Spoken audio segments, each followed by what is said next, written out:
وأشهد أن لا إله إلا الله وحده لا شريك له وأشهد أن محمدا عبده ورسوله أما بعد فإن أصدق الحديث كتاب الله وخير الهدي هدي محمد صلى الله عليه وسلم وشر الأمور محدثاتها وكل محدثة بدعة وكل بدعة ضلالة وكل ضلالة في النار. Alhamdulillah, tuan-tuan dan puan rahimakumullah, kita masih lagi berada dalam siri Alamul Jin wa Syayatin, dan kita berada di akhir-akhir pengajian lah. Finale lah, season finale. Maksudnya lah, ini bab jin ni lah.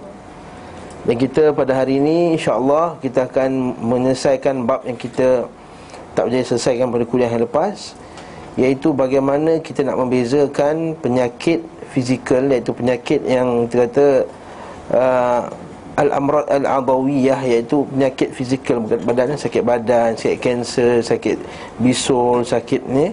Ini sakit yang biasa ni, yang Allah Ta'ala kata sakit disebabkan ialah sunnatullah, hukum alam, dan juga penyakit yang dikaitkan dengan jin tadi. Sebab kebanyakan manusia, dia, orang Islam kita ni dikeliru ya, benda yang bukan jin dia kata jin buat, benda yang jin buat dia kata orang buat. Macam tu lah, buatan orang dia kata. Jadi kat sini benda ni kita penting tahu untuk kita belajarnya, sebab banyaknya orang yang tersasar di dalam daripada jalan akidah yang benar ni, sebab dia mudah terpedaya dengan orang yang bawa isu-isu penyakit ni. Macam pernah sekali bila ayah saya kena sakit kanser, dia kata, orang kata jumpa satu ustaz dekat Kajang, dia pakar kanser. Dia pakar kanser macam mana kan? Rupanya dia kata kanser ni jin. Ada cara dia. Dia kata semua kanser dalam dunia ni jin, dia kata. Semua kanser jin, dia kata. Ini adalah semua salah jin, susah juga, kesian jin kan. Kita kata semua dia tak bersalah, dia kena tuduh. Kat sini kita kata tak semua penyakit dikatakan jin yang buat. Ada yang penyakit kerana sunnatullah, hukum alam. Badan tak jaga, tak exercise apa semua, kenalah darah tinggi contohnya, kena kecil manis.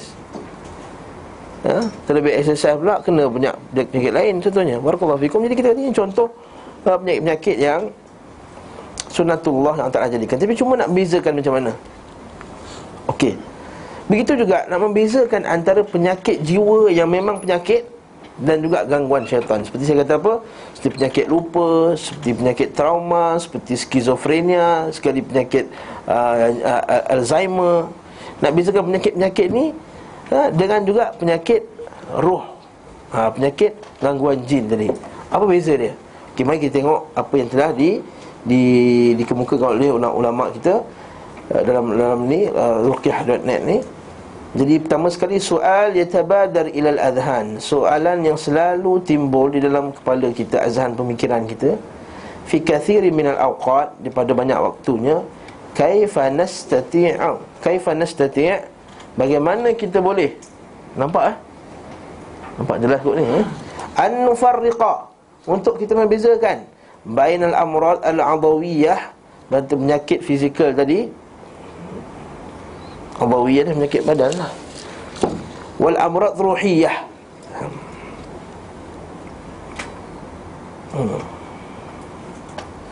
Kata awalan, sebelum nak jawab soalan tu dulu, la budda an na'lam, penting untuk kita mengetahui bahawa kajian berkenaan dengan tajuk ini merupakan berada di kepentingan yang paling tertinggi sekali, ghayatu minal ahamiyah.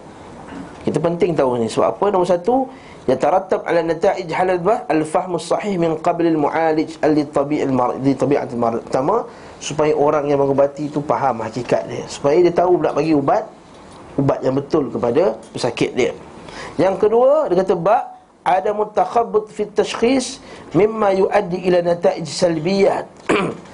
Maksud yang kedua, iaitu bila dia tahu perbezaan sakit ni, dia tahu cara nak kaji penyakit tersebut. Kadang-kadang orang tak tahu dia penyakit apa, penyakit badan, cara dia kaji tu cara jin punya kajian, tak jadi. Yang ada pun dia kata Perbezaan antara keduanya adalah seperti berikut. Pertama, dia kata al-amrad al-adawiyah, penyakit fizikal ini, yatimul kashfu anha, kita boleh menganalisisnya, membongkarnya, mengetahuinya, ahyanan, kadang-kala biwasitatil atibba, dengan melalui doktor-doktor al-mutakhassisin, yang mulai berpakar. Satu, melalui doktor terkenal, ini penyakit ini penyakit ini, penyakit ini. Yang kedua, melalui ajhizah al-mutatawwirah, melalui alat yang canggih. Seperti kanser, prostate cancer kan. Yang saya boleh cerita apa yang saya biasa tengok lah, masa arwah saya dulu kena prostate cancer. Kita boleh nampak perkembangan dalam prostate tu, kanser tu makin lama makin naik, makin lama makin penuh, hingga memenuhi dia punya ruang prostate tu. Jadi tak boleh kata jin dah kat situ. Dah nampak memang kanser tu berkembang kat situ. Atau memang alat yang canggih dia cek darah dia, memang darah dia naik gula, nak tinggi. Tak boleh salahkan jin kat situ. Yang kedua, wal asyi'ah wat tahalil wan nahwa. Asyi'ah ni melalui alat-alat yang canggih lah, wat tahalil dan juga analisis dan seumpama dengannya. Adapun bainama la yumkin bi ayyi hali min al-ahwal al-kashfu 'an al-mard as-sar' al-arwah al-khabithah bi tilka al-muktashafat wal mukhtara'at mahma balagat min at-tatawwur war-ruqa atau war-raqi. Ya, maksudnya kata apa? Adapun penyakit jin roh tadi, dia kata tak akan dapat, macam contoh rasukan jin, tak pakai alat apa pun takkan nampak punya jin dalam badan. Dia sakit, mengadu sakit dekat belah sini. Cek tak ada apa langsung. Dia rasa panas di sebelah telinga kanan dia, panas sebelah sini. Doktor cek tak ada apa-apa, tak ada penyakit apa pun. Kat sini kita kata ada kemungkinan itu adalah gangguan daripada jin. Satu lah, tadi pertama. Yang kedua, al-a'rad al-muta'alliqah bil amrad al-adawiyah thabitah. Al-a'rad ni kita kata sifat-sifat penyakit yang berkaitan dengan penyakit fizikal tadi thabit, benda yang tetap. Macam saya sebut dalam melalui kuliah-kuliah yang sebelum ni, iaitu contohnya kalau kita sebut demam denggi, kita dah ada dia punya ciri-ciri dia kan, betul tak? Ciri-ciri dia nak apa, demam 40 darjah Celsius ke atas lebih daripada 3 hari contohnya. Lepas tu ada, kalau demam denggi berdarah tu nampak ada gigi berdarah. Lepas tu nampak pula dia punya naik tubuh apa, bintik-bintik merah. Lepas tu tengok platelet. Ini cara pertama tadi, platelet dia okey, darah putih dia menurun apa semua. Yang ni nampak tak? Ini penyakit badan fizikal. Tak boleh kita kata denggi ni disebabkan jin. Tak ada siapa kata denggi disebabkan jin. Sebab dia melalui, dia sabit, dia ada kaedah dia tetap. Contohnya kalau kita penyakit Alzheimer pula, dia ada dia punya simptom-simptom dia, dia ada sifat-sifat dia yang tetap. Kalau kita buka buku pun, kita orang awam pun, kalau kita buka medic.net apa semua ni, website apa semua, kita boleh beritahu 1, 2, 3, 4, 5 ciri-ciri dia tu jelas. Itu ciri nampak beza.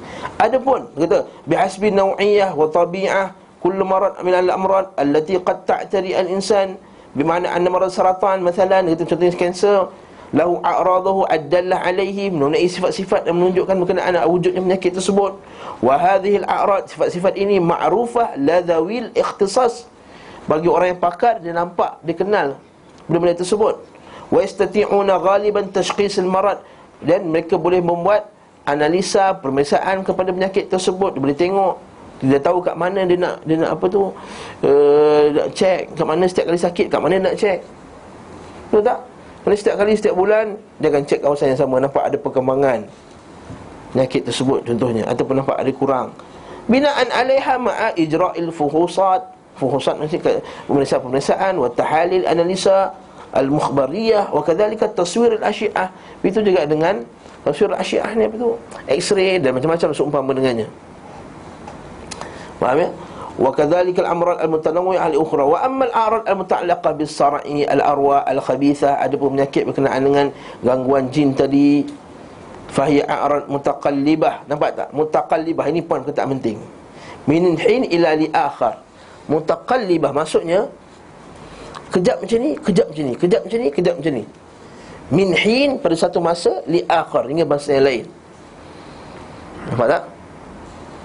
Bermakna annaha ghaira mustaqirrah, dia tak tetap. Fataratan yash'urul marid bi alam fi ra's, kadang-kadang orang yang sakit tu rasa kat kepala. Wa taratan ukhra yash'ur al-alam fil ma'dah, kadang-kadang sakit kat perut. Wa qad ya'tarihi al-khumul fi ba'd al-ahyan, menyebabkan dia rasa nak pingsan pada satu masa. Wa kullu dhalika duna tashkhis dhalika min qibal al-atibba wal mutaqassisin. Maka doktor-doktor yang pakar pun tak boleh nak cek benda tersebut. Nampak tak? Jadi pertama tadi kita kata boleh cek melalui alat-alat canggih. Yang kedua, dia mempunyai sifat-sifat yang tertentu. Yang ketiga, qad yuaddi sar'ul jin al-arwah al-khabitha ila amrad al-adawiyah fi ba'd al-ahyan. Dia kata kadang-kadang boleh juga penyakit jin tadi bawa kepada gangguan fizikal. Walladhi yumayyiz bitilkal amrad annaha 'aridah, ay bimana annaha qad takhtafi kulliyah fi ba'd al-ahyan.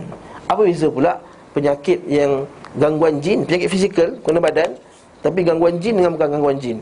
Dia kata penyakit gangguan jin satu masa tak ada langsung. Bila dia cek tak nampak langsung, tak nampak apa pun, tapi kemudian sakit sangat. Bila cek sekali kat doktor tak nampak apa pun. Ini gangguan jin. Itu beza dia. Waqad ta'udu ahyanan ukhra, kadang-kadang dia akan kembali balik. Wa hadha masyahid mahsus ladai ahli dirayah wal khibrah. Benda ni semua yang biasa melaluinya akan dapat tahu benda tersebut. Misal ladika anna tathbut at-tahalil anna al-marid yu'ani an marad sukar wa ba'd ayyam. Contohnya dengan kisah ni Syekh ni ceritakan, contohnya seorang tu penyakit macam penyakit kencing manis. Wa ba'da ayyam yatim al-fahs, dia buat dia punya apa tu health screening tu, buat cek apa semua, mereka check up. Maratan ukhra fayulahiz ikhtifa'i a'rad dhalika al-marad bikulliyah. Tengok langsung gula hilang terus. Satu hari boleh sampai 20, satu hari langsung boleh jadi 4.5 terus, tanpa makan ubat, tanpa apa-apa. Ini contoh je lah. Syaritatun an la takuna hunaka asbab tibbiyah, dengan syarat tak ada sebab-sebab lain. Katakanlah asal 15 kemudian turun sebab apa? Rupanya dia makan something. Itu benda biasa lah. Ini tanpa sebab.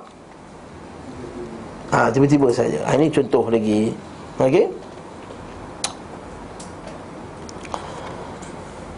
Yang keempat, apa beza dia pula? Dia kata yang keempat, dia kata penyakit-penyakit fizikal ini berbeza dengan penyakit jin ini. Biasanya bila ruqyah, orang yang terkena tu dia tak ada, macam kata orang sakit kanser, kita ruqyah kali dia macam tu juga. Tapi kalau orang kena rasukan jin, bila dibacakan ruqyah padanya, maka ketika itu dia akan rasa kesan pada badannya. Sama ada kat sini kata apa? As-sarakh. Okey, azan ni. Wajib jawab tak handphone? Handphone tak wajib jawab. Kesarakh wasuda' wa nahwi. Seperti menjerit. Suda' pening. Suda' maksudnya pening. Dan seumpama dengannya, macam sebut pada kita sebut dalam kuliah lepas kan. Dia buat health screening tu, screen jin tu. Scanning. Saya sebut kuliah lepas kan. Dia kata scan jin tu bukan maksud syekh tu dia pandai, dia boleh scan, iaitu bila dia baca ayat Quran, dia tengok siapa yang terkesan dengan ayat Quran tadi, berubah sikap, berubah menangis ke, ataupun dia pingsan ke, ataupun dia tertidur ke, ataupun apa. Ini contohnya dia kena ada gangguan jin. Pada saya sebut kuliah lepas. Yang kelima, penyakit fizikal tu boleh diubati lah melalui kajian-kajian dari doktor-doktor yang pakar dengan meletakkan ubat-ubat yang tertentu, dan juga boleh juga dengan ruqyah syar'iyyah. Adapun penyakit tadi, jin tadi, fal ilajuhum la yakunu illa biruqyah. Tak ada cara lain melainkan dengan ruqyah. Maksudnya kalau penyakit biasa ni, kalau kita pening saja makan Panadol pun boleh baik lepas tu. Ini tak, makan Panadol macam mana pun tetap hilang. Macam mana apa perubatan pun takkan hilang melainkan dengan ruqyah.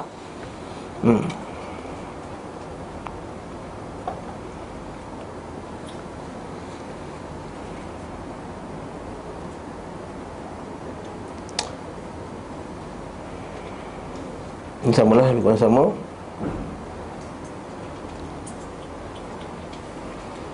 Lebih kurang sama juga. Okey, ini contoh penyakit fizikal dengan penyakit gangguan jin. Bagaimana pula dengan penyakit jiwa, nestatik ni pula, nufarriq bainal amrad an-nafsiyah. Penyakit jiwa, saya sebut tadi lah, contohnya gila ke, yang betul dia ada gila, yang betul dia ada sawan, yang betul dia ada penyakit-penyakit seumpamanya, dengan beza dia dengan penyakit gangguan jin. Sebab kadang-kadang ada juga orang, anak dia memang penyakit dia penyakit skizofrenia contohnya. Dia kata anak dia kena jin. Tak betul. Setengah-setengah orang memang dia kena penyakit, muda-muda lagi dah kena penyakit jiwa, contohnya akal dia, ada gangguan pada fizikal biologi dia contohnya. Maka kat situ kita kata memang dia ada penyakit. Tak boleh kata salahkan jin. Ada setengah pula memang dia ada jin tapi dia nafikan, tak, ni bukan jin, ini penyakit jiwa apa semua. Dia antara dua ekstrim lah. Jadi kita kata sebenarnya apa perbezaannya? Dia kata antara yang penting lah, dia kata ahamul furuqat bainal amrad an-nafsiyah wa sar'ul al-arwah al-khabisah. Antara beza antara penyakit-penyakit jiwa dan juga penyakit-penyakit jin tadi ada perkara berikut. Nombor satu, al-amrad an-nafsiyah tusibul insan ahyanan natijah dhuruf wa awamil ijtimaiyah wa umur mutanawwi'ah ukhra. Cantik ni. Dia kata apa? Dia kata penyakit jiwa ni biasanya terkena manusia kadang-kala adalah kesan kepada suasana. Contohnya kita orang yang pressure nak periksa exam kan, contohnya, ataupun orang tekanan ekonomi ya, bila negara tu ekonomi teruk, maka ramai yang ada masalah ya, masalah jiwa, tekanan perasaan contohnya. Ataupun orang putus cinta, kesan daripada suasana dia, betul tak? Atau kematian macam kes apa tu cerita, dia sayang, ni baru-baru ni, dia sayang sangat kepada suami dia meninggal, dia pun akhirnya bunuh diri. Seorang lelaki ni, isteri dia meninggal, dia tak tahan sangat kesedihan, lelaki tu pun bunuh diri. Islam ni, Muslim. Ini contohnya lah. Ini kita contoh akal lah, penyakit jiwa lah. Wazuru wa awamil, dan perkara-perkara yang berkaitan istimaiyah, kemasyarakatan, dan umpama dengannya. Adapun gangguan jin, yakunu natijah asbab muayyanah kal idza' was-sihr. Adapun penyakit jin ialah kerana apa? Sebab sihir, sebab ain, sebab ishq. Ishq tahu ishq? Ini Ustaz ishq tahu ishq? Apa dia? Cinta yang ekstrim. Ini dengan ishq juga satu penyakit jiwa juga. Itu kata Ibn Qayyim dalam kitab dia Ad-Da' wa Dawa, al-ishq, cinta yang melampau sangat, rindu yang melampau, itu adalah salah satu penyakit jiwa daripada syaitan juga, jin. Contoh ishq lah, contohnya inilah kita panggil sihir ni kan, dia panggil ada sihir yang mendekatkan dan sihir yang menjauhkan. Sihir mendekatkan tu macam love potion lah, kita bisa dengar kan. Orang buat minyak senyonyong. Minyak senyonyong. Minyak senyonyong tu minyak yang dia ambil dari dagu seorang ibu, atau minyak dagu dia panggil. Ibu yang mati mengandung melahirkan anak yang pertama, perempuan yang pertama. Sebenarnya tak ada kena-mena benda tu. Itu cara jin nak suruh kita beribadah kat dia. Sebenarnya kau bagi je minyak apa pun, minyak hitam pun boleh kat dia. Jin. Tapi kenapa dia nak suruh minyak dagu perempuan yang mati meninggal pada malam sekian dan sekian? Kenapa? Cara nak menghambakan kita ibadah, ditakbid untuk menghambakannya. Saya sebut dalam kuliah lepas lah. Kenapa perlu ayam hitam, ayam jantan hitam? Sebenarnya jin tak makan ayam pun. Kau bawa ayam apa, ayam Tesco pun boleh kat dia. Tapi sebenarnya dia nak apa? Ditakbid. Macam mana Allah Ta'ala nak kita, kalau kita korban mesti lembu yang umurnya 2 tahun, mesti lengkap dia punya tanduk, tak boleh ada cacat apa semua, okey, gemuk yang sihat. Begitu juga jin yang nak suruh memperhambakan manusia tu, dia bagilah ciri-ciri yang tertentu. Kalau kita baca kisah Samiri cantik. Dia kata basurtu lima lam yabsuru bihi, faqabadtu qabdatan min athar ar-rasul faqadhafnaha wa kadha fanabathtuha wa kadhalika sawwalat li nafsi. Dia kata, wahai Samiri, fama khatbuka ya Samiri, apa hal engkau Samiri? Dia kata, aku nampak benda orang lain tak nampak. Ciri pertama. Itu kalau kadang orang sihir kata, aku dapat ilmu ni dalam mimpi, tiba-tiba sedar-sedar pagi-pagi ya, bangun tidur dah dapat ilmu ni dah. Ciri pertama lah tu. Orang nak belajar urut, kena belajar skill urut macam mana, dia nak buat macam mana nak urut, kat mana nak tekan, betul tak? Mana-mana kan, mana belajar urut kan, kat mana nak tekan, kat mana nak ni, kat mana nak ni. Dia dandan dia pergi malam, tidur, pagi besok dah dapat dah. Ni ciri-ciri pertama ni. basurtu lima lam yabsuru bih, aku nampak benda orang lain tak nampak. Faqabattu qabdatan min athir rasul, maka aku ambil sebagian daripada kesan-kesan Nabi sebelum kamu. Nampak tak? Ini kedua, dia pakai modal apa? Kesan-kesan Nabi. Yang ni biasa juga. Tak ada bidah pakai modal ni. Samiri dah pakai modal ni dah. Ini kesan rambut Nabi, ini kesan apa tapak kaki Nabi, ini kesan sekian Nabi. Sedang ini modal Samiri. Fanabathtuha, lalu aku campakkannya ke dalam api tadi. Wa kadzalika sawwalat li nafsi, begitulah dia kuasa aku ni betul, benar. Mencampakkan api kan lembu tu terbentuk apa semua. Barakallahu fikum. Jadi kat sini kita kata contoh ahli bid'ah, bila dia berubat, macam ni kaedah. Dia kata Nabi buat macam ni, Nabi buat macam ni, sedangkan Nabi tak buat. Patah balik kat sini. Dia kata ada pun penyakit jin tadi adalah kerana sihir, ain dan ishq. Okey. Kata halatul marad an-nafsi yakunu laha nimt muayyan fi suluk wa tasarruf. Ini sama juga. Kalau penyakit fizikal, kita ada doktor kat sini, 2-3 orang doktor. Jadi kita tahu macam mana penyakit fizikal dia ada simptom dia, penyakit jiwa juga dia ada simptom dia. Orang skizofrenia apa dia punya ni, orang Alzheimer apa dia punya ciri-ciri dia. Dan ciri-ciri ni konsisten. Mana-mana orang-orang yang sakit apa Alzheimer, ini semua ciri dia ada. Lupa apa yang baru, ingat apa yang lama contohnya. Orang sakit Alzheimer kan, benda lama-lama dulu dia ingat, benda yang baru-baru tak ingat. Kita yang baru ingat, yang kita mengaji lama lupa, betul tak? Betul. Mengaji mudhafun ilaih, maf'ul bih dah lupa. Macam itulah. Kita orang kita sekarang ni. Tapi orang itu lain, dia zaman yang dulu tahun 60-an tu, masa dia muda tu dia ingat detail. Yang baru ni dia tanya, siapa nama isteri kau ni? Nama aku Radia. Sekarang kita, siapa nama isteri kau ni? Radia. 10 kali dia tanya. Betul tak? Penyakit Alzheimer. Kita tahu ini dari simptom dia. Ni kau dah kahwin ke belum? Dah ni. Kejap lagi kan tanya, kau dah kahwin ke belum? Dah ni. Ni siapa ni perempuan ni? Bini saya ni. Dah lah kita usik dia. Ni bini nombor 3 ni. Kata kau ada 3. Dia marah. Ini saya lah. Ni siapa pula ni ditunjukkan anak buah saya? Ni isteri saya nombor 1 lah. Dia marah. Barakallahu fikum, kita gurau dengan dia. Barakallahu fikum. Jadi kat sini kita ada contohnya lah. Dia konsisten mana tersebut. Ada pun penyakit jiwa, dia kata penyakit jiwa bainama sar'ul arwah khabitha laisa lahu nimtun aw sulukun muhaddad. Adapun cara-cara sikap-sikap yang tertentu.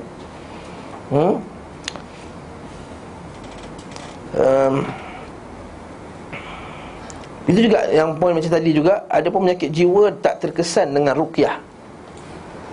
Penyakit jiwa contohnya tadi Alzheimer dan lain-lain, dia tak, kalau kita baca ruqyah dia takkan ada terkesan pada diri dia. Ada pun penyakit jin tadi, dia akan terkesan dengan jin dia.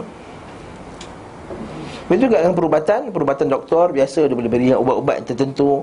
Dia letak patch apa tu kan, kalau orang sakit Alzheimer tu dia ada patch tu, letak kan, dia tak nak bagi lupa. Dia letakkan ubat dia, masukkan dalam badan, supaya dia tak mudah lupa dan lain-lain. Barakallahu fikum, penenang dia dan lain-lain. Ini contohnya lah, banyak lagi, tapi kita cukuplah sekadar tu supaya kita nampak perbezaan antara penyakit biasa dan penyakit gangguan jin tadi. Jelas tak? Ada soalan? Masalah? Dalam hadis ada kita tentang amatis sabda ni, ubat bagi segala penyakit. Ubat bagi segala penyakit itu umum, termasuk penyakit jiwa, badan, sihir, termasuk tak? Fahami umum segala penyakit. Dan hadis itu dinilai ada nokat. Allahu a'lam, saya penyakit lebih penyakit fizikal lah. Sebab penyakit jiwa ni dia tak akan dapat ubati melainkan dengan Quran dan Sunnah. Sebab Allah Ta'ala sebut kan orang munafik kan penyakit betul tak? Orang munafik ni penyakit, kan? Allah Ta'ala tambahkan penyakit mereka lagi. Sebab tu kalau Ibn Qayyim dia kata maradul qulub, dia tak sebut ubat maradul qulub itu habatus sauda, madu dan lain-lain. Dia sebut ialah dengan Quran dan Sunnah dan seumpama dengannya, dengan hadis, dengan ruqyah, dengan doa, dengan mujahadah. Itu penyakit jiwa. Adapun nak pakai juga, wallahu alam, kita bersangka baiklah bahawa benda tersebut juga adalah membantu benda tersebut. Kalau tidak, kalau nak bergantung jin pakai baling habatus sauda je senang. Kat bawah ni kita bagi seorang satu bekas habatus sauda bawah ni. Dia minum arak bawah ni. Besok tak minum arak dah. Bukan macam tu. Tak, minum arak tu satu penyakit jiwa. Betul tak? Orang yang tak ikut perintah Allah juga satu penyakit jiwa. Tapi kita katakan tak dia dengan Quran dan sunnah. Allahu a'lam bissawab. Masalah histeria kita sebut pada kuliah yang lepas. Histeria ni ialah ada histeria sebenarnya disebabkan suasana dan juga ialah kerana penyakit jiwa tu. Budak tu ada tekanan perasaan, dia jerit. Kemudian kena kat orang lain. Orang lain pun tengok saya terjerit, dia pun terjerit juga. Dia ada dia punya, bila kata lempang ni okey lepas tu. Tapi ada juga yang disebabkan jin. Cuma histeria tu ialah satu bentuk bila diistilahkan sebagai bila orang tu dalam keadaan state of tak conscious, lepas tu terjerit-jerit. Itu bila orang panggil histeria. Tapi histeria tu sebabkan apa? Adakah disebabkan jin ataupun seumpama dengannya? Nampak tak? Jadi kena tengok juga tu. So adakah stres, nak periksa. Biasanya kalau kat sekolah saya dulu, histeria ni bila datang nak periksa. Budak perempuan dia belajar rajin budak lelaki. Budak lelaki dia tenang je nak periksa. Budak lelaki dia stres. Orang lelaki boleh main Dota lagi, boleh main Need for Speed lagi. Masa kat universiti tu orang perempuan dia stres tengok ngaji apa semua. Akhirnya sebahagiannya terkena histeria. Jadi kena check dulu sebab dia. Macam tadi lah, kena check dulu dia ada tak simptom-simptom yang seumpama dengannya. Wallahu a'lam bissawab. Soalan, sebaik-baik jin adalah sejahat-jahat manusia. Ni kita dah jawab dulu, tapi tak apa, kita jawab sekali lagi. Pertama, adakah kenyataan ni dulu ada asasnya? Siapa yang cakap perkataan ni? Pertama, tak dapat dikesan. Siapa yang cakap benda ni? Sejahat-jahat jin adalah sebaik-baik jin adalah sejahat-jahat manusia. Tapi dari segi praktikal, jawapan ni tak benar. Tak mungkin sebaik-baik jin, iaitu jin yang beriman kepada Allah Subhanahu Wa Taala, dia adalah sejahat-jahat manusia. Sama macam Ariel Sharon, George Bush dan seumpama dengannya. Tak faham Ustaz. Jadi tak betul. Kenyataan ni tak benar. Cuma Syekh Jibrin rahimahullah, Syekh Abdullah Jibrin dalam kitab dia, dalam fatwa perubatan tu disebut kemungkinan yang dimaksudkan oleh orang yang nak cakap ni adalah, iaitu sehandsome jin itu adalah seburuk-buruk manusia. Seburuk-buruk manusia itu adalah sehandsome jin. Maksud manusia yang paling buruk sekalipun, kalau pergi kat alam jin, mesti awet-awet jin ni jugalah sangkut kat dia. Contohnya Contohnya lah. Sebab apa? Sebab Allah Ta'ala kata walaqad khalaqnal insana fi ahsani taqwim. Kami jadikan manusia tu ahsan taqwim, penciptaan yang sebaik-baiknya. Habis itu Ustaz, kalau orang cakap bukan ke bunian tu kan handsome, cantik-cantik. Bunian. Biasa kan dalam TV kan bunian kan cantik. Kita TV lah, itu cerita lain. Bunian kan cantik. Habis itu macam mana? Kita kata itu adalah dia punya jelmaan dia. Jelmaan. Sebab kita tak boleh tengok jin dalam bentuknya yang asal, betul tak? Sebab Nabi SAW Allah Ta'ala Innahu yarakum huwa wa qabiluhu min haitsu la tarawnahum. Sungguhnya mereka tu nampak kamu dan kamu tak nampak mereka. Betul kata Imam Qurtubi, Imam Syafi'i kata siapa yang dakwa nampak jin, maka kesaksian dia tertolak, tak boleh menjadi saksi. Tapi itu dimaksudkan oleh Imam Syafi'i adalah nampak jin dalam bentuknya asal. Macam dulu masa saya sekolah dulu, selalu orang cerita pasal wali-wali ni. Dia kata wali-wali ni tak suka makan dekat gerai-gerai tepi jalan. Sebab apa? Masa dia minum tu dia nampaklah ada jin tinggi atas cawan lah, apalah, apa semua. Pernah dengar ni tak? Pernah kan? Ini saya tak tahu, saya pernah dengar lah. Tuan-tuan tak tahulah, teman tu pernah dengar ke tak pernah. Ya, kat sekolah saya dulu pernah. Dia kata, ustaz tu tak makan sebab dia nampak jin tinggi dekat makanan. Jadi kedai tu banyak jin.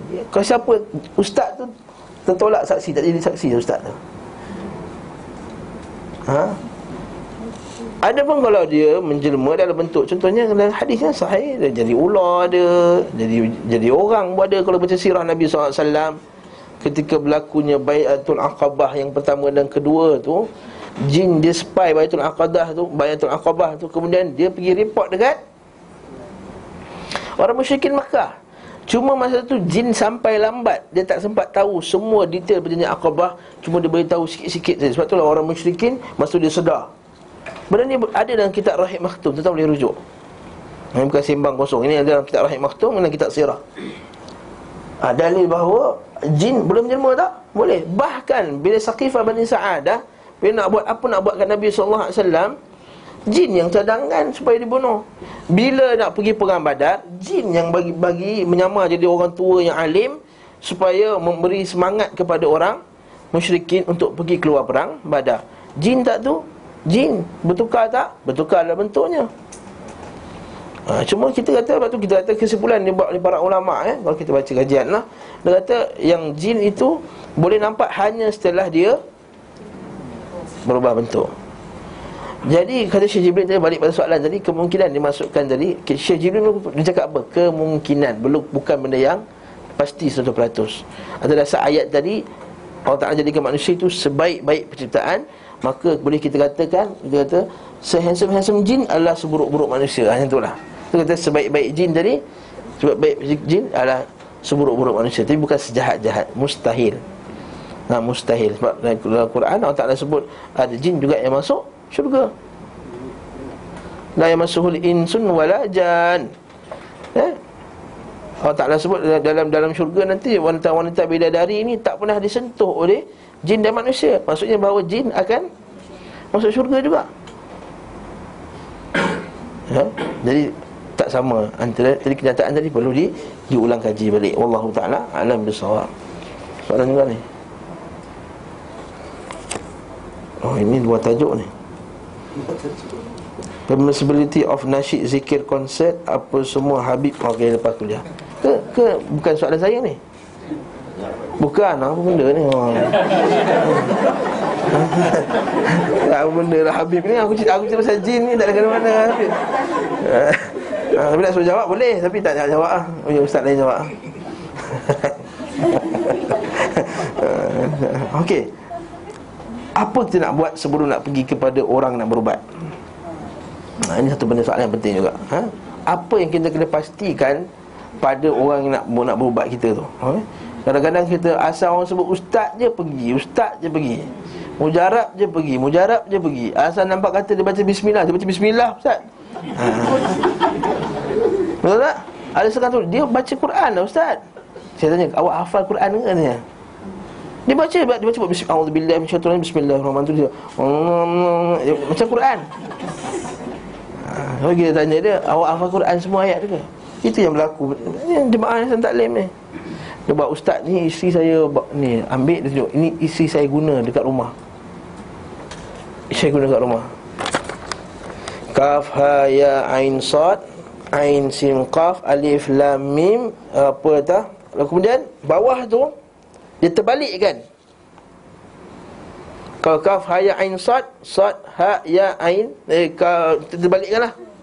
Macam mana dia buat lah? Dia contohnya, ni orang malas nak bangun ni.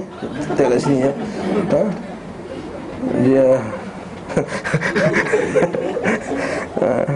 contohnya kat sini kan, dia kata kaf ha ya ain sad, lepas tu alif lam mim, lepas tu ha mim, lepas tu ain sin qaf. Ini semua huruf muqatta'ah kan, kita belajar kan, kita mengaji Quran. Bawah ni dia terbalikkan. Qaf sin ain mim ha mim mim ha. Terbalikkan. Sad ain ya ha kaf. Dia tak reti Arab. Dia kata Quran ni Ustaz, Quran ni huruf Jawi ni. Dia kata. Lepas tu bawah tu pula ya Uthman. Ya Uthman, mana Uthman ni? Uthman. Ya Ali. Lepas tu yang best ni pula, ya Uthman, sebelah ni tulis kat sini pula tanah. Ya Ali, api. Apa benda? Ali mana kau panggil ni? Banyak lagi lah. Ya Abu Bakar, tanah. Ya Ali, api. Ya Uthman, sekian-sekian macam tu lah. Saya kata, kau ni kau panggil seru Ali mana ni? Lalu sebawah tu ada lagi apa, bismillah, ada bismillah. Atas tu confirm lah bismillah. Atas sekali bismillah lah, tu standard lah tu. Atas sekali bismillahirrahmanirrahim. Tu lah tekan di sunnah tu, bismillah. Abu Bakar, Umar. Ini tak ada, ini tak ada. Ini kertas je. Dibaca untuk apa? Jadi saya tengok ni, innalillahi wa inna ilaihi raji'un. Ini istighasah pada jin. Yang mungkin Ali tu Ali jin maksudnya lah. Uthman tu Uthman jin tanah, jin macam mambang tanah, mambang itulah. Filem ni dah filem ni dah perli lama dah. Orang kita tak faham lagi Ali tak apa, jin Ali, Uthman, Abu Bakar apa semua. Kemudian ni ada lagi 2-3 tempat itu dipanggil ya bal apa tah, ada nama orang yang kita tak kenal lah. Kita nama siapa kot diseru ni. Bila kita buat kajian, sekali lagi cakapnya jin keluar mak ni, ganggu. Ada jin ni yang kamu seru ni jin. Tapi mesti ada orang bagi kat dia ni. Ustaz lah yang bagi kat dia tu. Itu yang tu aku nak cakap ni. Ustaz lah yang bagi. Ustaz juga, ustaz yang bagi. Itu kita kata ustaz-ustaz ni kita kena berhati-hatilah. Jadi apa benda yang kena jaga Nombor 1, at-tahri, berjaga-jaga, wat-tathabbut, dan memastikan, wat-ta'akkud, dan mengkonfirmkan, min manhajir raqi, pada manhaj si orang yang melakukan ruqyah. Kena tahu manhaj akidah dia. Wah lah ustaz, macam nak tahu manhaj saya pun lebih kurang ni ustaz. Nak tahu manhaj pula. Dekat sinilah kita kata itu kena mengaji, tuan-tuan rahimakumullah. Beza asal kena ngaji. Orang tak mengaji manhaj, tak tahu apa akidah ahli sunnah, tak tahu mana syirik tak syirik, kemudian dia nak pergi berubat dengan siapa-siapa saja. Jadi tak kenal mana syirik tak syirik. Asalkan ada bismillah, dia dah kata tak syirik dah.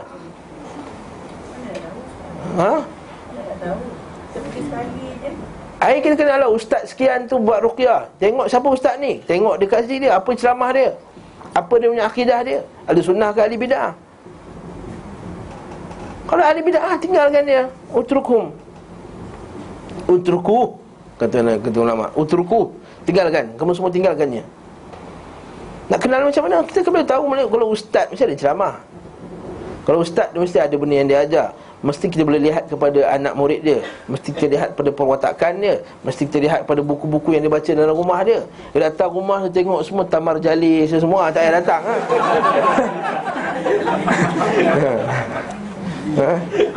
Kita masuk rumah semua tamar jalis ataupun Habib ni sekian apa semua asaqah utruk tinggalkan. Jadi orang awam tak tahu ustaz, macam nak tahu ustaz, jadi jumpa ustaz dulu. Nama ustaz mana? Dia Ustaz Ali. Dia Ustaz Ali check dulu. Yang suruh saya, Ustaz Ali. Daripada manhaj ar-raqi wa salamatu aqidatihi, dan selamatnya akidah mereka, wa tawajjuhihi, dan cara dia. Kata fa intiqa hadhihi al-muqawwamat, kata menapis benda-benda ini, ladal mu'alij turithu ithman aziman lil marid. Dia kata ada fantifa, kata kalau tak adalah benda ini pada orang yang mu'alij, orang yang mengubat, akan mewariskan dosa, akan menyebabkan dosa yang besar kepada orang yang sakit. Kerana tidak tersabutnya dia daripada benda tersebut. Bukan bayangkan kita nak terima akhbar pun, berita-berita pun kita kena tersabut, tak? Hadis sahih. Kalau tidak, kalau kita tak cek berita tersebut sahih tak sahih, kita sebarang, kita berdosa tak? Begitu juga dengan benda macam ni. Kalau kita tak cek dia betul-betul, dia ni betul ke ahli sunnah, betul ke dia buat tak ada syirik apa semua, maka kita kata kita yang pergi berubat pun berdosa juga. Takut apa? Dia jatuh berdosa syirik lah. Kafa al-jawadi al-muta'allaqa biha wala budda an ya'lam anna faqidu syai' la yu'tih. Ini kaedah ulama kata, faqidu syai' la yu'tih. Orang yang tak ada sesuatu tak boleh bagi sesuatu. Betul tak? Sebab itulah dekat sini maksudnya nak kata kalau orang tu tak ada ilmu, macam dia nak pergi cek pula kan, betul tak? Kat sini dia kata wahuna takmunu, menyebabkan, menghasilkan kepada ahammiyah soal ulama. Pentingnya bertanya ulama, wa talabatul ilm athiqah, dan tanya kepada talabatul ilm yang dipercayai. Nampak tak? Barakallahu fikum. Ini dalil bahawa yang pertama, mesti tahari, nak cek juga orang yang berubat tu, cek dulu akidah dia, selamat atau tak selamat akidah dia. Sebab itulah kita, kalau nak tanya ustaz nak berubat ke siapa, kita boleh sebutkan ustaz kita yang biasa buat.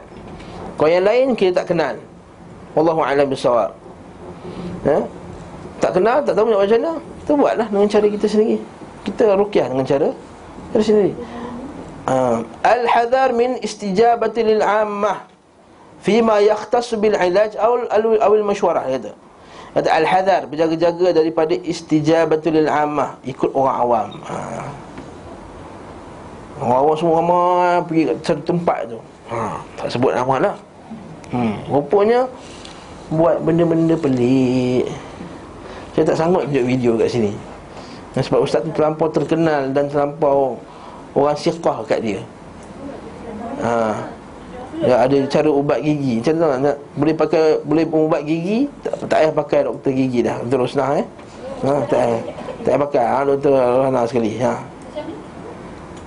Tak sanggup saya tunjuk video. Cukuplah sebab ustaz tu terlampau terkenal. Dia kata ambil satu kayu, lepas tu lukiskan. Malas nak bangun juga lah ni.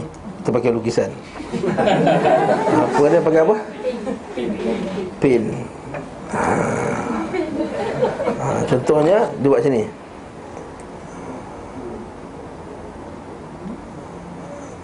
Lebih kurang lah.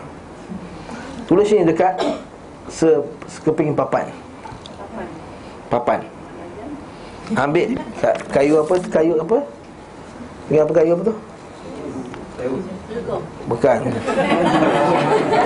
Kayu macam sekeping papan yang ni. Kayu bluti. Kayu bluti.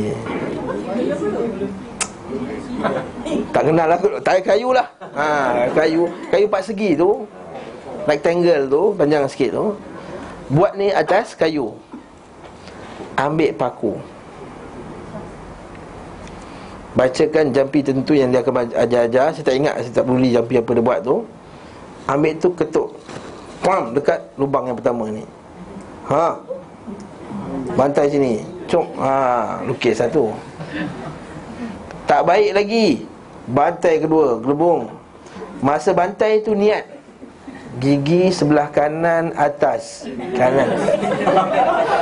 Ini bukan cerita bohong ni tuan-tuan. Kalau saya tunjuk video ni, memang semua akan kata ya Allah, macam tu lah. Sebab saya tengok pun saya kata ya Allah.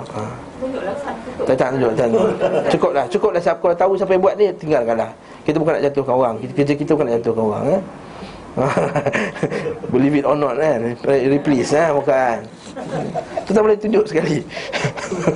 Bukan nak buat kelakar ke apa ni. Dan niatkan gigi mana sebelah kanan. Kata jangan tak niat, nanti takut salah gigi.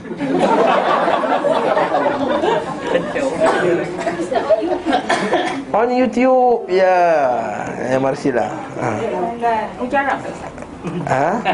Dia kata setakat yang kita buat ni mujarab.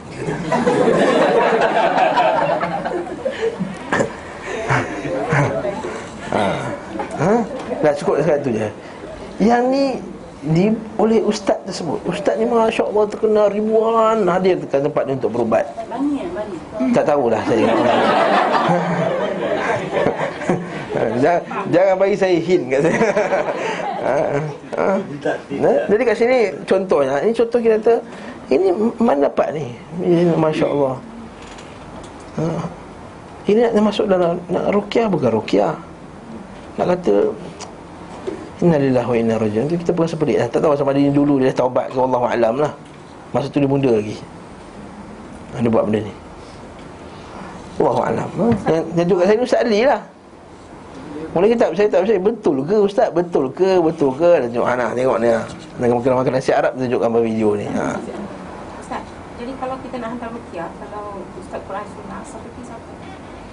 Seperti Ustaz Rasul Jahri, Ustaz Fadil Kamaruddin, Ustaz Hafiz dekat Kelang, Ustaz Firdaus, Mat Sa'ad, dan seumpama dengannya. Kita ada. Bahkan kalau dekat Indonesia tu ada pusat Salafi Sunnah Yang buat kerja buat ruqyah je kerja dia. Antaranya Ustaz Luqman Ba'abduh. Dia keluarkan majalah Ar-Ruqyah. Memang dia special. Kalau tak boleh juga buat, pergilah kat sana. Bukan Ustaz Luqman. Astaghfirullahalazim, bukan Ustaz Luqman. Bukan, dia datang kat Malaysia tu siapa? Siapa ingat? Dia datang kat Malaysia tu. Yang pernah dia betang Syiah kat sini. Usaha hakim. Belah. Astagfirullah. Bukan Ustaz Hakim Abada. Tapi semua ustaz tu boleh buat belaka. Ada kena jawab confirm. Saya Yunus tak boleh. Saya tak berminat dengan bilang ni. Nak ruqyah sikit boleh lah. Jadi kalau serius panggil ustaz-ustaz tu lah. Ya, cukuplah kata-kata tu. Jadi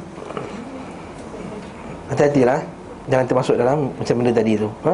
Kita siqah kat dia. Pada asalnya kita siqah. Begitu kan satu lagi ustaz tu pun terkenal, keluar TV, buat CD apa semua. Hampir Dr. Abdul Basit pun kata, kalau saya recommend mula-mula tu, lepas dah beberapa tahun dah terkenal, mungkin bertambah benda mengarut dalam dia punya CD dan apa semua, dia kata aku tak recommend. Dia kata Dr. Abdul Basit. Yang kuliah dia dekat Umar Datuk Murad pun di-cancelkan. Patutnya ada 5 siri. Lepas Dr. Basit kata macam tu, alhamdulillah Dr. Murad cancelkan dia, jadi 2 siri dia, 3 siri batal. Kadang-kadang banyaknya benda mengarut, benda baca sekian apalah, ini benda-benda yang bukan Rasulullah Nabi SAW. Bahkan dia kata boleh pasang kaset je untuk halau jin. Jadi siapa yang ada jin, kalau pasang kaset, jangan bawa kereta, jangan pasang kaset Quran dalam kereta. Ya ilah, pasang dengan lagu. Maksudnya kalau orang gangguan jin, jangan pasang kaset ayat ruqyah tadi ketika bawa kereta. Nanti gangguan, nanti dia accident. Ruqyah pakai kaset macam mana pun takkan jadi. Dia tak ada roh dalam tu. Pakai sudas pun tak jadi. Pakai syurem pun tak jadi. Betul. Ini bukan cerita kelakar, bukan ni kan. Tak pakailah apa pun tak jadi punya. Afasi ke apa tak jadi. Dia jadi kalau bacaan manusia yang bertakwa baru jadi. Saya sebut dalam kuliah lepas banyak kali dah. Banyak orang yang jiwa dia tak mustaqim, yang tak lurus apa semua, akidah tak sahih, dia baca tak jadi. Ustaz datang sekali baca pendek ayat kursi, terus jin terkeluar. Yang kita akan tengok nanti dalam buku ni. Ini kisah Abu Hanifah, Imam Ahmad bin Hanbal. Ada orang yang pindah rumah, dia pasang kaset bakal lah satu. Kaset tak jadi. Kena baca. Kalau lah dia penat, dia baru pindah rumah, dia dengar kaset Baqarah sebab dia kata instead of nak dengar apa-apa, baik aku dengar Baqarah. Itu lain. Tapi kalau dia pasal kisah Baqarah tadi untuk melaksanakan hadis Nabi, siapa baca Al-Baqarah pada rumahnya maka jin tak masuk, tak jadi. Tak jadi. Kalau dia tak tahu baca, tak tahu baca, so pergi masuk kelas Ahad dan Taklim. Sampai dia boleh baca. Yes. Ataupun panggil orang yang pandai baca kat rumah dia. Oh itu kepentingan buat kelas Quran kat rumah. Dia tak baca. Alang ustaz datang rumah saya buat kelas Quran, ajar saya surah Al-Baqarah. Boleh. Bukan pakai kaset-kaset dia. Agama ni bukan boleh sub-sub yang tu lah. Bukan boleh sub-sub agama ni. Tak boleh mengaji, kita sub kat kaset. Tak boleh nak sampai kepala, sub dekat tim tahlil. Tak boleh sampaikan apa ni, solat tak boleh dulu masa dunia tak solat, sub dekat tim solat hadiah. Semua sub je. Dah lah dunia pun sub. Subkon, lepas tu kat sini pun dia sub juga. Inna lillahi wa inna ilaihi raji'un. Agama pun dia nak sub juga.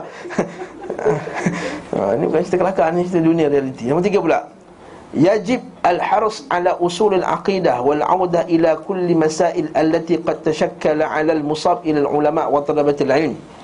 Iaitu hendaklah bersungguh-sungguh kepada usul akidah, iaitu kembali kepada masalah-masalah. Sebab itulah kita tengok kita ulama kita dah karang, dia sebut kuliah lepas, dia dah karang lah dengan detail setiap masalah. Masalah pakai tangkal, masalah pakai apa tu, azimat ayat Quran boleh ke tak boleh, bincang itu kan. Masalah tulis dengan ink, ulama kita dah jelaskan dengan detail. Oleh itu patah balik kat ulama. Jangan kita tengok asal tengok je, okey je, ini buat bedah apa tu? Bedah batin. Dia boleh bedah dengan tak pakai pisau, tak pakai pisau je, tak pakai apa-apa pun lain. Tak pakai apa semua, bius apa semua. Kita kata mana datang ni? Manusia secara sunnatullah dia akan sakit kalau kena pisau. Dalilnya Nabi kata hingga kalau duri yang tersusuk pada badannya pun itu satu bentuk kafarah. Dalil bahawa duri menyakitkan orang tak? Sakit. Dalil. Jadi macam mana kamu boleh jadikan benda tersebut tak sakit? Jadi itu tak ikut sunnatullah. Jadi kamu kena ikut sama ada asbab yang menyebabkan dia tak sakit tadi, sama ada asbab asy-syar'iyyah ataupun asbab al-kauniyah, kata ulama. Asbab al-kauniyah nak bagi tak nak sakit, iaitu dengan masukkan bius, pingsankan dia ke, apa benda ke, macam-macam cara lah. Sebab syariah mungkin doa-doa yang Nabi ajar, tapi doa mana yang Nabi ajar kata doa tak sakit? Maksud Nabi dulu dah baca doa tak sakit, betul tak? Nabi kalau apa, bila dia sakit tafiqa ra'sahu kan, dia tutup muka dia dengan kain sebab sakitnya dia. Kalau ada selak dia tak tahan, dia tutup balik bila sakit. Barakallahu fikum. Jadi kat sini nak ajar kita kepada jangan terpengaruh dengan benda-benda dengan mudah. Kalau dia keluarkan lagi, ini kaedah apa pakai? Tak lain tak bukan isti'anah bil jin. Minta tolong dengan jin. Apa dia? Betul tak? Operate tengah malam je boleh. Siang tak boleh operate. Masya-Allah. Wa rubbama dhahaba syakhsu ilaihim fayaqa'u farisatan li abathihim wa ihtiyalihim. Maka bila ada orang kadang-kadang pergi dan terkena dengan abath mereka, mainan jin mereka, wahtiyalihim, dan apa dia punya helah-helah mereka. Waqad yuzayyinu syaitanu lil musab li asy-syifa' ba'da zihabihi li hadzal jahil aw as-sahir aw al-kahin fayafqidu dinahu wa maluhu wa sihhatu badanihi. Walau sahha badanuhu lakanat khasaratuhu fi dinihi fadihah atau qadihah la tu'adil ma kasabah. Maksudnya apa? Syaitan akan menghiaskan kepada syaitan, bahawa syaitan akan hiaskan kepada manusia bila dia pergi dia rasa baik. Rasa baik, rasa sihat sikit lah, rasa sihat sikit. Sebenarnya psikologi je. Rasa sihat sikit lah lepas pergi. Ataupun kalau dia sihat sekalipun, kata ulama' ni, ataupun kalau dia sihat sekalipun, kerugian yang berlaku pada agamanya itu lebih besar daripada apa yang berlaku pada badannya, iaitu tolak rosaknya syirik dan juga akidah, rosaknya akidahnya dengan syirik, bid'ah dan lain-lain.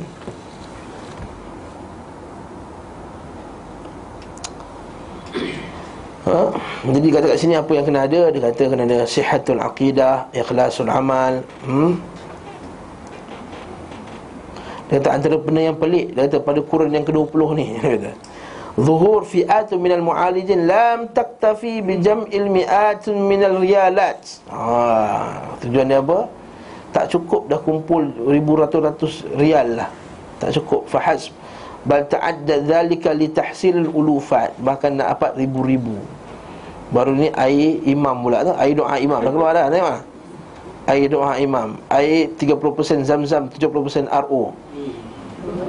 Telah dibacakan doa. Tak isyarat air doa imam.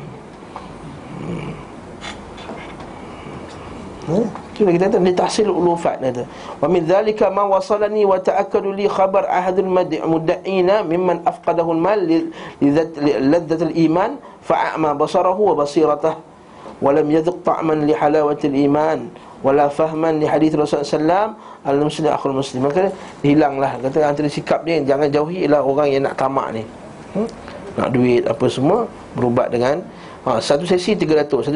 Saya sebut dulu kan yang penyakit yang anak dia kena eczema teruk tu. Dia kata jangan pergi doktor, ini kena jilat dengan jin. Innalillahi wa inna ilaihi raji'un. Eczema ni jilat dengan jin, apa benda? Kalau dia konsisten ni bukan jilat jin, ni eczema lah. Tak boleh, jangan pergi. Kita pergi berubat, akhirnya pergi cari kolam 7 buah masjid, air kolam 7 masjid. Apa benda? Tak jadi juga. Lain sekali pergi makan Habib Noh dekat Singapura. Satu sesi air yang dia bagi tu RM200, RM300 dekat orang. Itu bengap ni. Yang buat ni engineer ni, engineer ni, laki bini engineer, kerja company besar. Pandai enjin tapi bengap agama. Dia kata ni masalah. Minta maaf lah, sebab kita tak boleh fikir ke masalah ni. Sampai dia tak masuk pada guru ni, dia tarikat lah masalahnya. Tak masuk pada guru dia.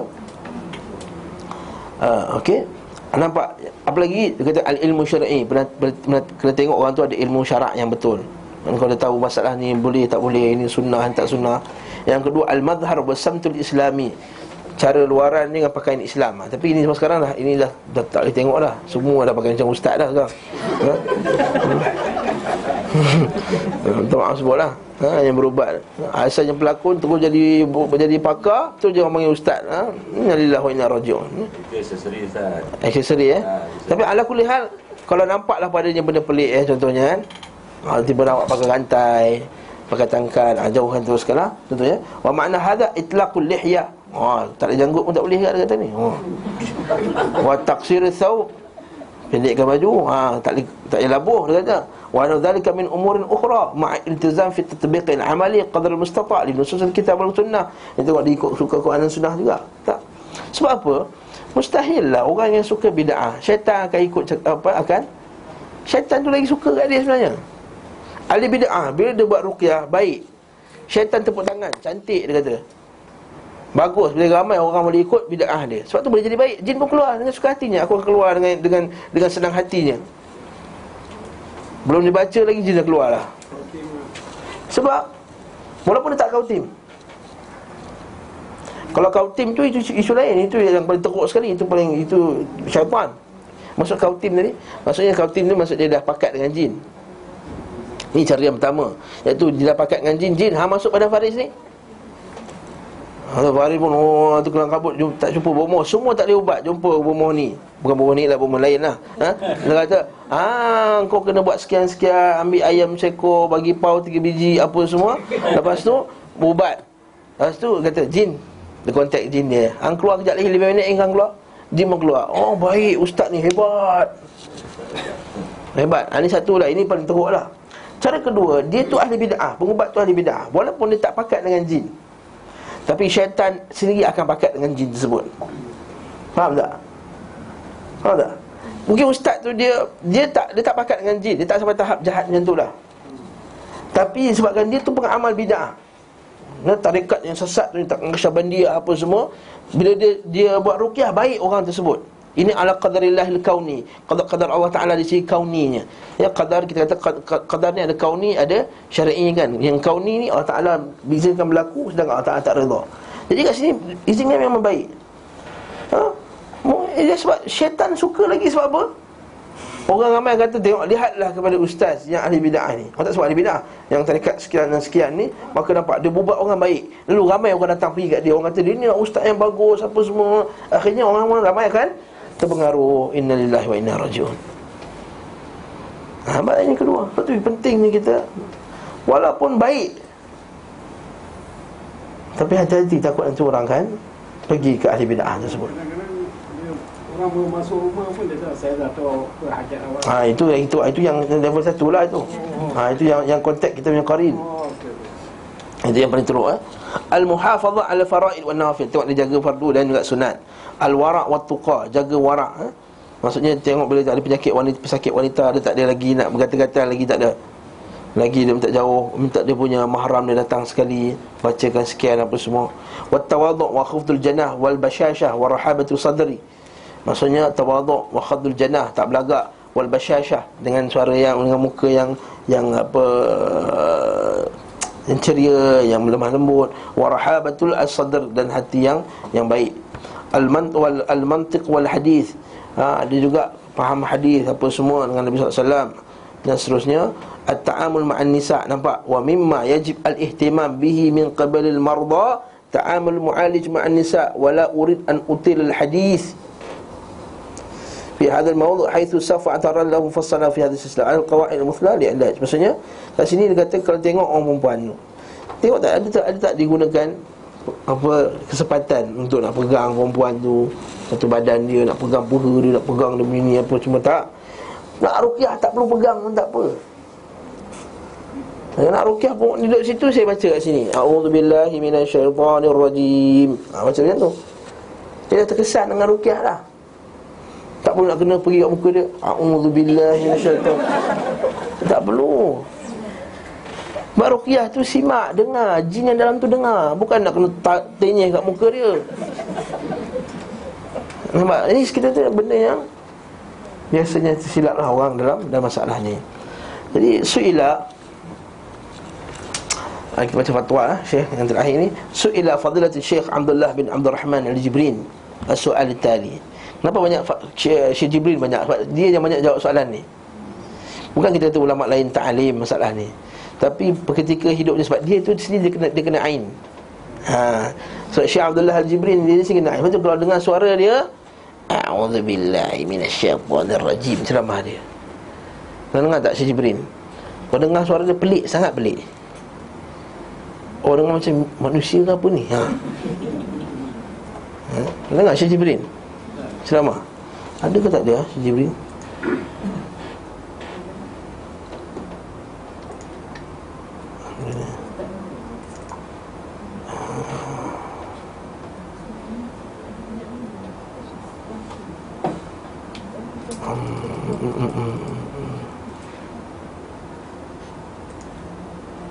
Oh, tak ada kat sini. Ada kat komputer saya lain satu lagi. Tak ada rezeki. Okey. Kalau kulihal dia banyak jawab berkenaan. Dia kata apa? Fa'ajab. Maka Syekh pun jawab. Dia kata apa yang kena buat sebelum nak pergi jumpa berubat? Dia kata fa'ajab. Nansah al-musab. Dia kata aku nasihati orang kena penyakit tadi. Apa benda ni? Okey. Bimassin aw ainin aw sarfin ay yu'alij nafsahu. Nampak? Nombor satu nasihat dia apa? Orang yang terkena dengan mas, iaitu jin, ain, penyakit ain, al-sarf atau sama jugalah. Sarf ni penyakit al-sarf. Sarf maksudnya apa? Menjauhkan. Masa tengok lelaki dia benci je. Itu sarf. Lepas tu apa saya ingat, sihir ni dia panggil sihir atfi wa sihir sarfi dia panggil. Atfi ni dia melekatkan, sarfi menjauhkan. Maksudnya dia nak dia benci. Kalau atfi ni macam tadi lah, minyak senyonyong apa semua tadi tu lah, dia dekatkan. Ada yang terkena penyakit ni, ayyu'alija nafsahu bikathrati dzikri wad du'a. Pertama, dia ubat diri dia sendiri. Nampak nombor satu?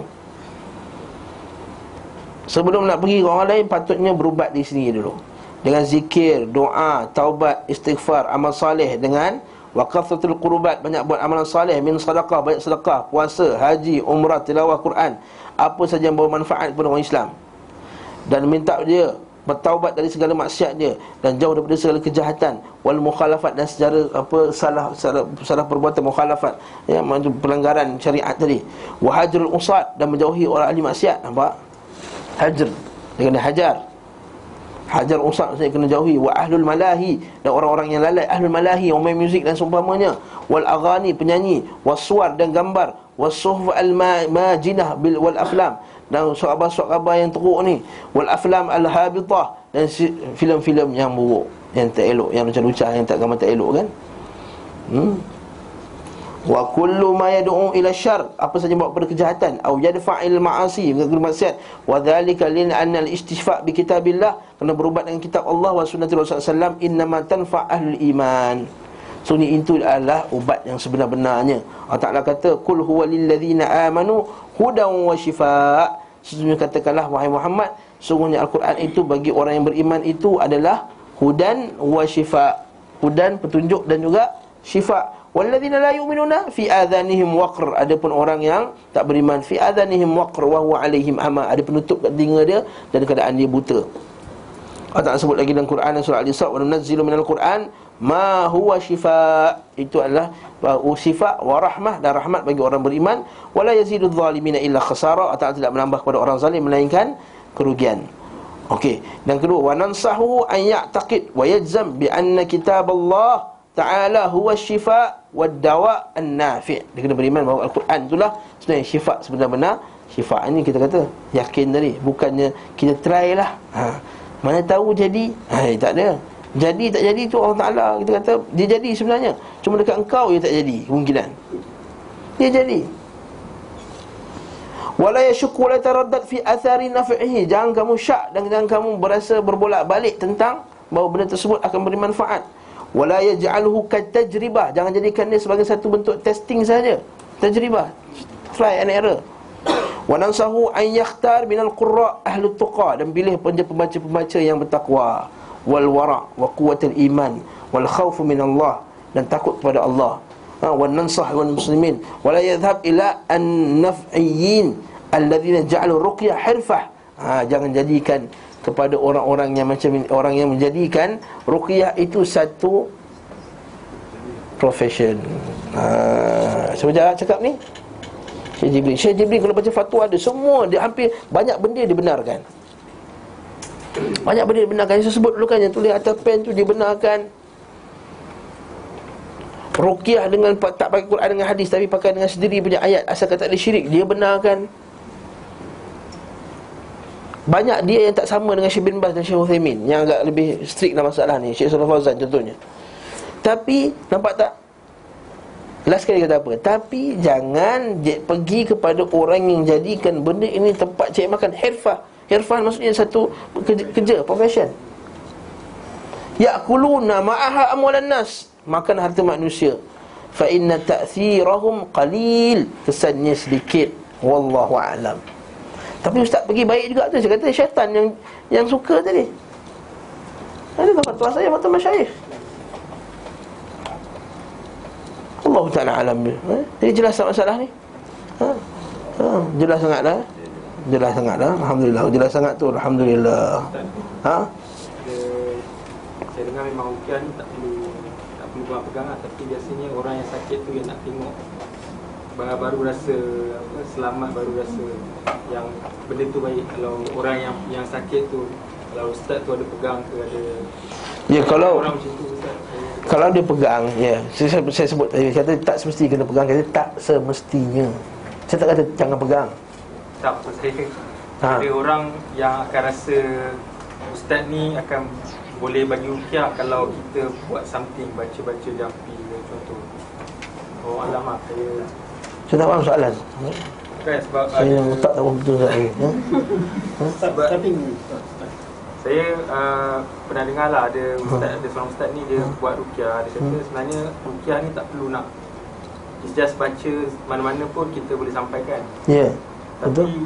biasanya orang yang sakit tu nak bila nak rasa baik ke, nak rasa selamat ke, dia nak tengok ustaz tu pegang dia, dia nak tengok ustaz tu buat something. Oh, itu kata itu orang awam lah. Psikologi lah, orang awam lah. Orang awam sebenarnya kalau dia beriman kepada Allah SWT, tak perlu ustaz pegang, tak payah pegang tak apa. Dia mungkin sebab dia rasa nak tenang, itu tak masalah, nak pegang lah. Betul sebab tak haram kalau saya pegang saudara kita ni. Kita pegang belakang ni, Bismillahirrahmanirrahim sampai itu. Bahkan sunnah Nabi bila baca kan macam Bismillah kan. Sunnah Nabi kan bila sakit, dia pegang dia Bismillah 7 kali kan. Bismillahirrahmanirrahim min kulli syai'in dhu'ika min kulli hammatin wa lamatin min aini hasidin. Kita baca tu, kita pegang kan. Allahumma shfi la shifa'a illa shifa'a la yughadiru saqama. Kita baca, kita pegang. Cuma dia kata tak semestinya kena pegang. Dia kata maksudnya kalau perempuan jangan pegang lah. Berlapik ustaz. Berlapik tak berlapik bahaya lah. Tu awet dating berlapik. You pegang air kat luar je tahu. Dia pegang macam ni. Yang pakai buat macam ni. Macam mana? Oh macam ni pula. Macam riu. Tak ada. Tak apa style tu kita kata tak apalah style macam mana nak buat macam ni ke macam tu, asalkan tak ada syirik kat dia. Kalau dia buat macam ni kenapa ustaz sengaja? Saja nak feel lebih. Tak ada masalah. Tapi kalau buat macam ni sebab kita macam ni ada aura dia, dah start dah mengarut. Kalau kata kenapa ustaz buat gaya macam ni ustaz? Saja ni feel. Tapi kalau kata kenapa buat macam ni? Sebab bila saya buat macam ni terkumpul aura kat depan ni. Bila dah penuh aura tu saya akan tolak kat dia. Bila sampai kat dia tertolak jin. Ini ada masalah. Satu yang ada keluar TV dia akan tengok kalau kita sakit apa, dia akan tengok nanti dia Al-Quran ayat apa. Itu khurafat bid'ah. Dia scan kat badan sekali, dia tengok Al-Quran. Oh ayat mana nak kena baca? Oh Masya Allah, hebat. Ya memang okey baik. Lepas tu kata Syekh tadi, boleh baik tak? Boleh baik. Ala qadarillahil kauni. Isu dia sekarang bukan isu baik, isu nak jaga akidah. Isu nak jaga akidah. Baik nak baik juga, tapi dalam keadaan cara jaga akidah. Yes, orang takut akan confuse. Apa nanti. Yes. Jin masuk mana-mana boleh, bukan sangat botol. Jin masuk mana-mana dalam dunia boleh, bukan botol je.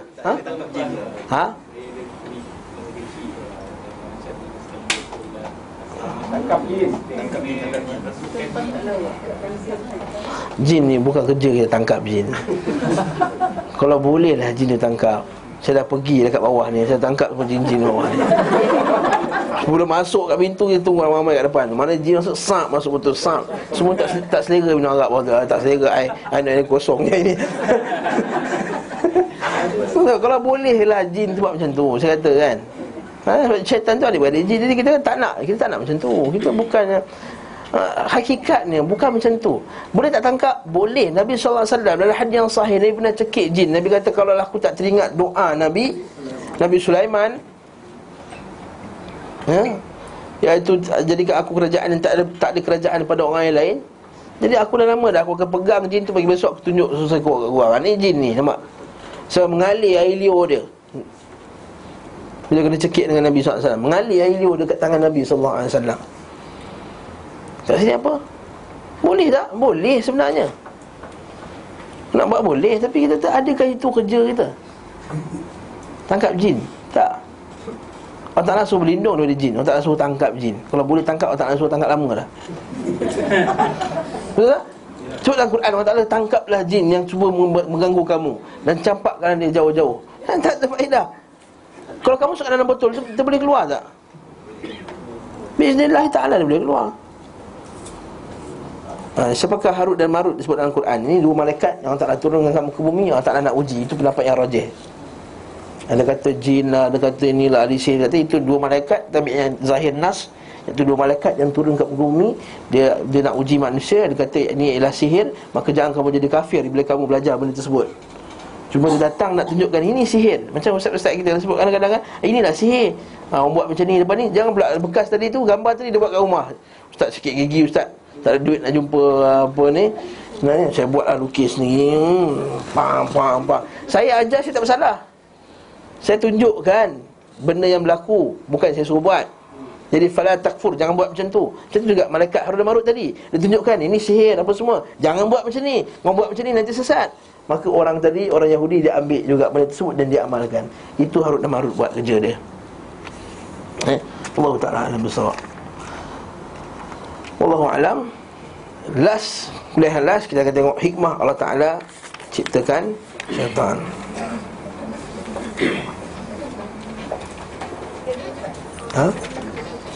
Apa dia?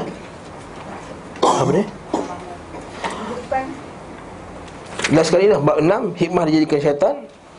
Yang sebelum ni minta restu daripada jin apa semua ni ma'ruf, orang benda semua syirik yang buat lah. Jadi kita tahu apa hikmah tak jadikan syaitan dengan secara pantas pada kuliah akan datang. Saya takkan detailkan lah. Dan kemudian insya-Allah lepas tu kita kitab barulah. Kitab yang seterusnya iaitu kitab beriman dengan kitab Messengers.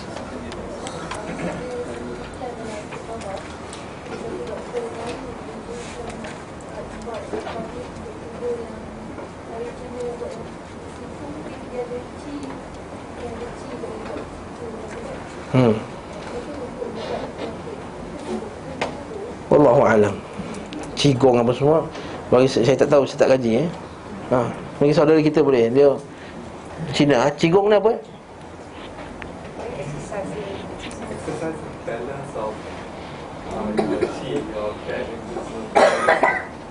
Allah alam, saya tak tahu. Jadi tanya Ustaz Ren. Tapi kalau dia exercise untuk, kadang-kadang orang pakai nama macam-macam. Orang Melayu pakai tenaga batin, menguatkan tenaga batin. Orang Cina akan pakai nama Qigong. Orang ni akan pakai apa bat and apa ni semua. Kata kalau nak kuatkan badan dalaman tu dengan berlatih nafas tertentu, dengan berlatih karet tertentu, ini tak ada syirik padanya. Tapi kalau dia masukkan dia pada jampi-jampi, ada i'tiqad tertentu apa semua, maka kita tengok juga apa i'tiqad yang dipegang ketika beramal tu. Macam yoga lah.